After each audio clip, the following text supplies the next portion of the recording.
Hello, friends. This is Dave Hurwitz, executive editor at ClassicsToday.com, here with random reviews from the Overflow room, and we are still schlepping our way through Ravel. Boy, have I got a lot of Ravel. So let's get right to it. We really don't want to waste any time, do we? Well, here's today's Ravel pile, which has some rather interesting things in it, I might add. And let's see what we have. Música Española, Spanish music by foreign composers. Of course, I put it under Ravel. It's just easy. You get music by Glinka, Rimsky-Korsakov, Boris Moskovsky, Lalo, Chabrier, Debussy, Ravel, the Rhapsody Espagnole, the Pavane for a Dead Princess, Alborada del Gracioso, and Bolero with Ruggiero Ricci, Ernest Ansermet, and Ataulfo Argenta. Wow, baby, this is a wonderful set of stuff. I love Spanish music, and I love fake Spanish music even more. I really do. It's just wonderful. Where am I going to put this? I can put it down there. There we go. Let me just move this a little bit so I don't cause a catastrophe. Then we have this Seraphim recording, the super duper uber budgie, EMI label. This is the Previn London Symphony Orchestra, Daphnis and Chloe. With Bolero at the end. The Bolero is amazing. It's another one of the super duper duper slow ones. Incredibly so. 17 minutes, 21 seconds. Wow. Wow. Again, sort of Ravel's own tempo in one of his recordings of it. The Daphnis I find rather, it was an early digital recording, and the sound is just not good. I mean, the performance is okay, but the sound it lets it down. But the Bolero is fun. So that's why I hang on to this largely. And of course, this was before the Previn box showed up, where you can get it anyway in a big box. Oh, this is an extra. See, it's still wrapped in nice plastic forever. This is the Haydn Concertgebouw Ravel thing. These are gorgeous performances. They're fabulous. Bolero, Alborada del Gracioso, Rhapsody Espagnole, La Valse, Pavane for a Dead Princess, and the Valse Noble et Sentimentale. It's just great performances with that distinctive Concertgebouw timbre and strange-sounding trombones and fabulous winds and really transparent percussion. It's just remarkable performances.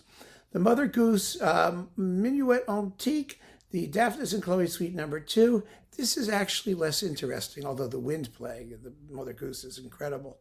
But, this has the best ever, or one of the best ever, the Tombeau de Couperin. God, that's such a gorgeous suite, isn't it? And here you have beautiful flowing tempos and unbelievable solo work. It's a great set. It really is a great set, even if everything isn't absolutely tops. It comes damn close. Then we've got, let's see, what's this? The Orchestre Nationale de Lille under Jean-Claude Casadessus on Harmonia Mundi. I got this because you've got Scheherazade with Nadine Denise, which is really very, very good. And the Deux Mélodies Hébraïques, those are Hebrew melodies, which are fun.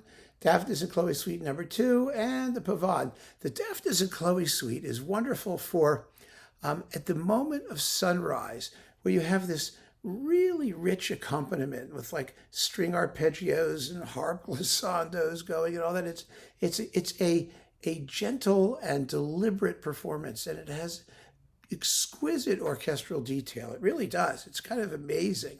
I remember when it first came out on LP, and it was when I was in college, I think. This was 1990, printed 1992. That's the CD. That's not the recording date.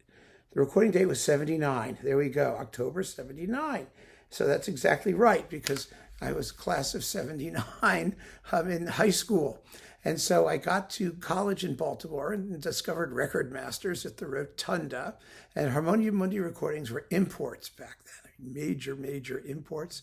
And they had this, and we put on the Daphnis and Chloe because they would play things in the store. And all of us groupies would just sort of hang out there and listen to everything that when it was newly released. And we all listened to that and went, ooh, boy. It was really, really beautiful and languorous and sexy, and it is. It's a marvelous Daphnis and Chloe Second Suite. So if you don't know it, there it is. The Orchestre Nationale de Lille under Jean-Claude Casadessus. Give it a shot. I mean, you'll be amazed. It just goes to show that, as with all of these things, there's always something new or something interesting. something that we haven't heard before, even in music that's just so familiar, you think that you know it by heart. There's something special about it. There really is. And last but not least in this pile, I think we'll wrap it up this way, the Ravel Complete Solo Piano Music with Angela Hewitt. Well, Angela Hewitt, as we all know, is famous for her Bach recordings and other Baroque music. What did she do? Couperin, which was gorgeous, and some other things like that. But she's a wonderful all-around pianist. She really is. I mean, she was trained on a modern instrument. She has modern fingers to do modern music, or more modern music than Bach. And as she came out with this, it was a surprise. Is it the greatest Ravel out there? No. I mean, there are other pianists who may be more aware, texturally, and of course there was, Samson Francois and Walter Gieseking and, the classic folks who did it. But still, she does a damn good job. She really does. And, Ravel piano music, it all fits onto two CDs. Here they are. It's just two CDs. And it's a wonderful way to spend a couple hours. It's not even a couple hours. Yes, it is. It's 2 hours and 18 minutes and 11 seconds here.